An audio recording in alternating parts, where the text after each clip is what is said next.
E o PT é o quê? O PT é um partido social-democrata. É um partido que não almeja a revolução, almeja a reforma.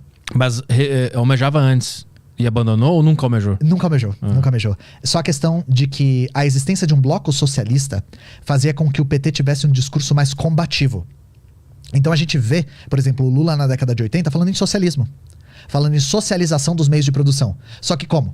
Meios democráticos, ganhando eleições, né? A gente não defende isso. A gente acredita que é absolutamente impossível nós termos uma experiência socialista de maneira democrática, no sentido de democracia burguesa. No sentido de disputando eleições. Isso não é possível. O sistema é feito para que isso não aconteça. Só é possível através da tomada à força do Estado pela classe trabalhadora. Essa é a linha marxista-leninista. E aí o PT abraçou um pouco esse socialismo como horizonte democrático, né? E aí aos poucos foi abandonando a palavra socialismo, né? E agora, Deus o livre do Lula falar socialismo, né? Sim. Porque a tendência dos partidos sociais-democratas é a degeneração à direita. O que isso quer dizer? Ao tentar disputar as eleições burguesas, mesmo que um partido tenha suas origens mesmo no marxismo, mesmo numa ideologia combativa, ele é forçado a abrir concessões à direita para conseguir operar. Pra se manter no jogo, né? Para se manter no jogo. Uhum. E é isso que a gente observa. O PT, com o tempo, ele foi ficando cada vez mais à direita. E agora, o próximo mandato do Lula, se ele ganhar, vai ser o mandato mais à direita que ele vai ter.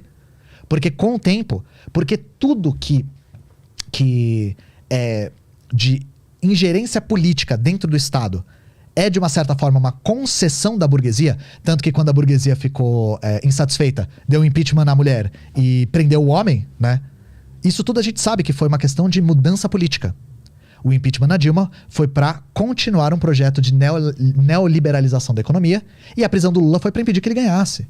A gente sabe disso. Isso não tem a menor dúvida. Inclusive até pessoas que são antipetistas acreditam nisso. Foi para impedir que ele ganhasse. Mas quando fala que a burguesia tá por trás disso, é que literalmente os grandes empresários se reuniram e falaram, pessoal, vamos fazer isso. Sim, e porque a direita fala muito em termos de elites políticas, né? Então a direita, quando vai criticar o Estado brasileiro, critica em termos de elite política. Gente, não existe elite política sem elite econômica. Quem coloca essa tal elite política lá são os burgueses. A gente tem bancadas temáticas no Brasil. Bancada do boi. Quem financia a bancada do boi? O agro. Bancada da bala. Quem financia? As fábricas de armas. Bancada da Bíblia. Quem financia? As grandes igrejas corporativas. Para ter um parlamentar lá, defendendo esses interesses, alguém colocou ele lá e ele responde a esses interesses. Então, todo esse golpe que foi articulado foi por demanda da burguesia brasileira. Isso não é conspiração, gente. Não é conspiração. Quem detém o poder econômico também detém o poder político. Também detém. E a questão é, quando esse tipo de fachada democrática rui, aí a gente entra num processo antidemocrático. Que foi mais ou menos o caso que aconteceu com o impeachment da Dilma. Foi uma ruptura institucional. Mas também existiu uma vontade espontânea da população como um todo para que aquilo acontecesse, né? Não foi, de uma parcela da população que era reacionária, sim. Já bastante gente queria aquilo, né? Nada comparável com o movimento de 200 milhões de pessoas que o Brasil tem, né? Mas a questão é, esse respaldo que teve na população para o impeachment da Dilma, por exemplo, se deu muito em decorrência de anos e anos e anos e anos de propaganda antipetista na mídia, né? Mas é propaganda ou o PT fez cagada mesmo? Nós comunistas sempre defendemos que se existe Estado burguês, existe corrupção. Então era absolutamente impossível não existir corrupção no governo do PT, assim como é impossível em qualquer outro governo. Porque a raiz da corrupção é a burguesia. Tanto que a corrupção do governo do PT está muito ligada ao Odebrecht, por exemplo, né? Tá ligado a uma empreiteira gigantesca multinacional, por exemplo. Os grandes capitalistas. Exato, Porque eles detêm o poder do Estado, a corrupção está diretamente ligada com esses interesses, né? Então pra gente é impossível. Só que a questão é, por que houve essa propaganda maciça em direção aos escândalos no Lula e não houve no FHC, por exemplo? Porque são dois pesos e duas medidas. A mídia sempre antagonizou o Lula. Sempre antagonizou o PT. A gente vê isso desde a primeira eleição para presidente da República que a gente teve depois da ditadura. Se a gente for observar a eleição do Collor e do Lula, a maneira como a mídia tratava o Lula é nos mesmos termos que tratou durante todo o governo do Lula. O Lula é um cara analfabeto, incompetente, cachaceiro, radical também. E, assim, não dá pra gente dizer que a mídia não teve um dedo forte na eleição do Lula, na não eleição do Lula em 89, né? Uhum. Porque, inclusive, com uma coisa que voltou agora, graças à eleição, essa história sempre volta, de que o PT sequestrou o Abílio Diniz. Eu não sei se você já viu essa história. Não. Em 89, nas vésperas da eleição, o Abílio Diniz, que é o dono de todos os supermercados do Brasil, tá? Todos. Ele foi sequestrado. E aí ele foi encontrado num apartamento. E dentro do apartamento encontraram vários materiais de campanha do Lula. Disso pra o Lula sequestrou o Abílio Diniz foi um salto, sabe? Uhum. E como o Collor e o Lula estavam muito perto nas eleições, na disputa, é possível que isso tenha dado aquela margenzinha pro Collor, junto com a manipulação do debate, que rolou, que é muito famosa, né? Sim. Que o debate rolou na televisão e aí a Globo cortou e botou só trechos que o Collor lacrava e o Lula ficava nervoso, gaguejava e tal. Então, esse tipo de coisa vai criando essa imagem na cabeça das pessoas. E não é difícil a gente ver pessoas ainda da própria classe trabalhadora que falam: o Lula é o líder do maior escândalo de corrupção da face do planeta Terra e da galáxia e das outras galáxias, sabe? O que é um exagero sem tamanho, sabe? Mas não foi a maior, tipo, tu falou do FHC e do Lula, né? Que nos dois tiveram corrupção, mas a do Lula não foi uma dimensão muito maior, é por isso que deu tanta repercussão? Não, imagina. Não tem nada a ver com tamanho. Tem a ver com disputa política mesmo. Porque o governo do Lula, de uma certa forma, não fazia tantas concessões aos interesses da burguesia. Era um governo de conciliação de classes, que tinha um movimento popular muito forte por trás. O Lula é uma figura muito popular, né? Mas como é que tu explica hoje a grande mídia estar completamente contra o Bolsonaro, tirando a Jovem Pan? Porque o Bolsonaro, ele é um cara que, novamente, ele não era a escolha da burguesia. Não era. Mas ele se mostrou capaz de derrotar um projeto mais popular, que era o projeto do Haddad. Então, isso aconteceu também com o Collor. O Collor nem de perto é a escolha da burguesia. A burguesia preferia muito mais o Felipe Dávila, sabe? Que é um cara que privatiza tudo. Privatiza sua mãe, privatiza essa garrafa, privatiza tudo. Só que, no jogo da democracia burguesa, existe sim a participação popular. E aí a questão é, em um momento de crise, voltando para o fato do fascismo surgir em momentos de crise, que a gente debateu mais cedo, em momentos de crise, o fascismo surge para ser o botão de emergência da burguesia, para mobilizar as massas revoltosas em direção à direita.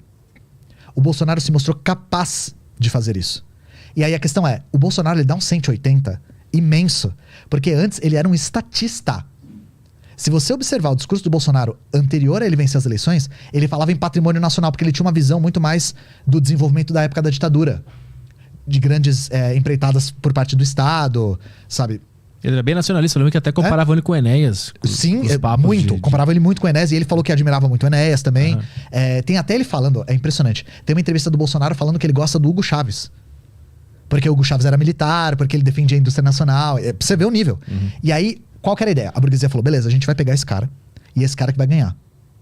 Só que a gente tem que fazer ele ter uma pauta liberal. E aí eles colocam quem? Paulo Guedes. Que é um Chicago boy, que trabalhou no Chile, né? Inclusive na primeira experiência neoliberal da história. E aí colocam, e o Bolsonaro dá um 180 impressionante. A ponto dele falar na campanha dele, nós queremos um Brasil liberal, do livre mercado. Totalmente diferente, irreconhecível. Por quê? Porque a ideia era, vamos pegar o poder popular que esse cara tem, e ele tem, tá? Ele foi uma das pessoas que absorveu muito a revolta do brasileiro médio, porque ele tem uma fachada de radical, ele tem a fachada de ser antipolítica, né? Só que na verdade ele preserva tudo que tem da política, tudo. Inclusive está sendo muito criticado pela própria direita, por conta das concessões ao Centrão, né? Preserva absolutamente tudo. Deu continuidade ao projeto neoliberal. Tranquilo. O governo dele e do Temer, no que diz respeito à pauta econômica, são indistinguíveis. Indistinguíveis. E aí, a ideia era, se a gente conseguir colocar um ministro ultraliberal no governo desse cara, tá pronto. Tá feito. Mas por que a grande mídia é contra ele? Eu não entendi ainda. Porque o Bolsonaro é um cara muito errático. Ele é muito caótico. Então, novamente, a burguesia nunca foi a favor dele. A burguesia só abraçou o bolsonarismo porque ele se mostrou capaz de derrotar um projeto que podia frear os avanços neoliberais. Aí, algumas coisas. Primeiro, a maior parte das pautas neoliberais já foram aprovadas. A maior parte das reformas já foram feitas. Então, se o Lula voltar, a única coisa que ele pode fazer é pausar. Mas retroceder é muito difícil. Retroceder nessas reformas vai ser muito difícil. Inclusive o Lula é muito vacilante. Quando ele fala da reforma trabalhista, que é uma das coisas assim que a gente precisava revogar pra ontem, ele fala, não, a gente tem que ver o que tem de bom. Ele é vacilante, sabe? A gente tem que ver o que ela trouxe de positivo. A ideia era aprovar a reforma. Uma vez aprovada, se o Lula voltar, tanto faz, sabe? E, novamente, boa parte da burguesia fecha com o projeto do Lula. Porque o projeto do Lula é um projeto de conciliação de classes. Lembrando que o vice do Lula é o Alckmin. Sim. Que é um cara que representa encarnadamente a burguesia. E a gente tem a ilusão de que a burguesia fecha muito com o Bolsonaro porque tem esses novos burgueses com ele. O velho da Havan, o velho do Coco Bambu, o velho da Riachuelo, o velho da Wizard, o velho, sei lá, velho de... Coloca aqui a empresa, né?